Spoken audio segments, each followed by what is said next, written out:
Brickology! Hey everybody, Thomas here. Recently I posted a video of a fight scene between Punisher, Captain America, and the Mandalorian, and I received some questions on how I made it and what suggestions I would have in making a fight scene. So in this video, I'm going to go over those 5 things that I focus on when making a fight scene. But before we start, please make sure you subscribe, hit that notification bell. Your support on this channel helps me make more videos like this, which will in turn hopefully help you make more brick films as well. So if you're ready, let's get going!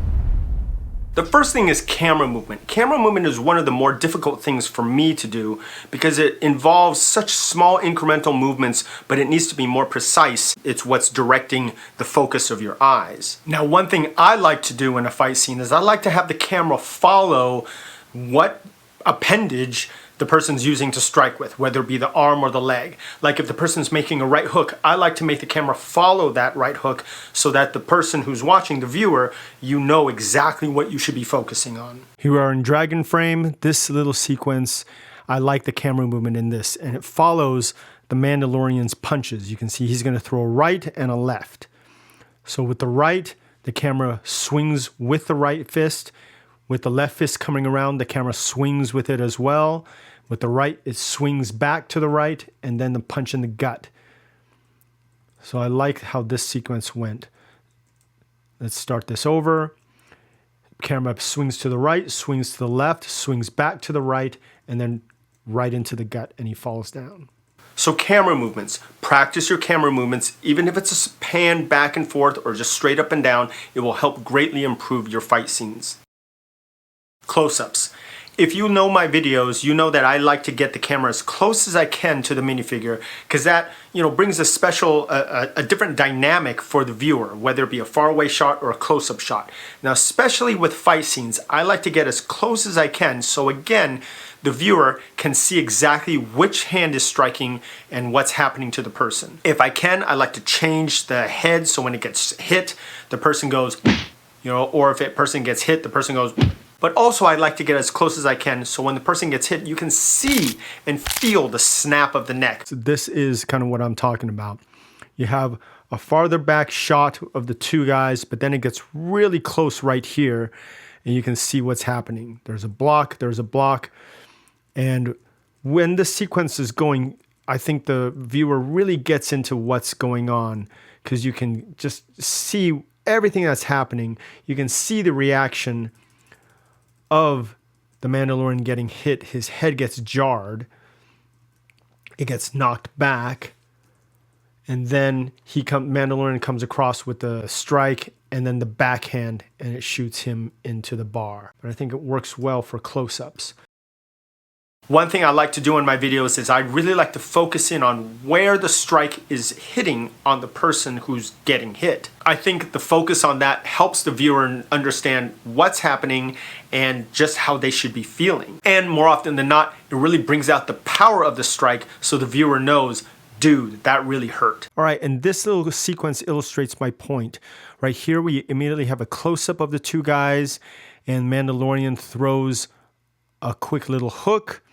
But this next sequence here of what Punisher Captain America does, he blocks, so you know there's going to be a setup, there's a slight pause, and there's a setup. This shot is one, it only lasts just a few frames, but the viewer gets to see it. There's a slight pause. This shot here, right into the gut, there's a slight pause so you can see what happens. And then this last one across the helmet, that's another one that gets the pause when the Mandalorian starts falling back. So that little sequence there is just what I'm talking about with focusing on the shot. Here's 1, another cut, 2, another cut, 3, and he falls down.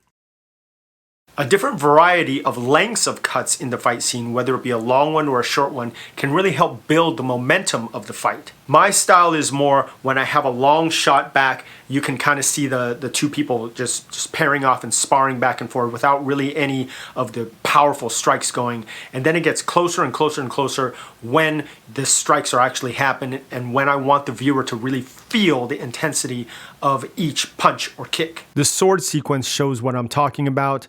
The first shot here is a farther back shot where you can see the entire body and they're fighting here, so it lasts a little bit. There's still kind of far back. You can see both of them, but then it gets closer and it goes to this sequence again, where it's very close, very close, very close, and then a farther back body shot.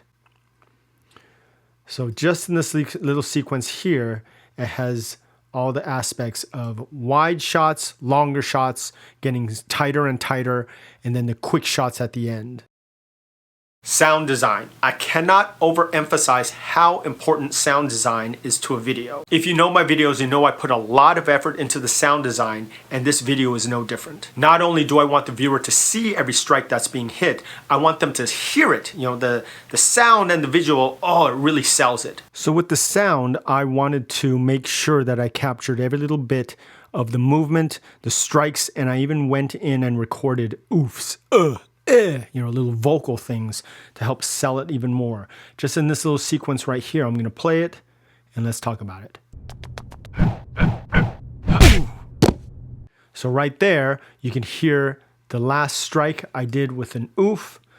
Let's take a look at the sound bites or the sound effects that I used. Right here, footsteps.